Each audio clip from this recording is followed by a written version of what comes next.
नमस्कार। आज डिसेम्बर मास 25 तारिख बुधवार। आज सुविचार महुमाछी जाने से केबे संचय करुवा महु खाई पारिबो नाही, ता परिश्रमर फल को अन्य माने उपभोग करिवे, तथापि से ता कर्मरे केबे अवहेला करे नाही, काहेकि ना से जानी थाए जे परोपकार ही श्रेष्ठ धर्म।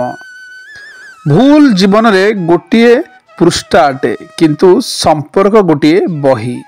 यदि दरकार पड़े ताहले भूल पृष्ठा को चिरी दियंतु, किंतु गोटे पृष्ठा पाई पूरा बहीटी को निज जीवन रु हरांतु नाही।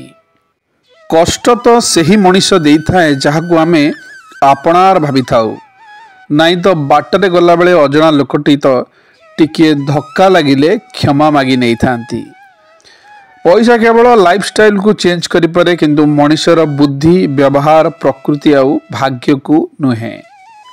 अहंकारी बंधु मानकु चेतई कहूची यही कहानी, कर नाही एते गर्व अहंकार नष्ट हेबो जानि सुनी। मनीष जदि निज भूल को निजे बुझी पारंता, तेबे नीतिबाणी लिखिबा आवश्यक पड़ी न थांता।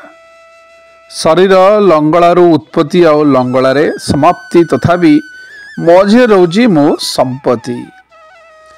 अहंकार देखाई कौनसी रिलेशन भांगिबा अपेक्षा क्षमा देखाई रिलेशन जोड़ी देबा उचित। शुभ सकाळ, दिनटी आपणकर मंगलमय हो।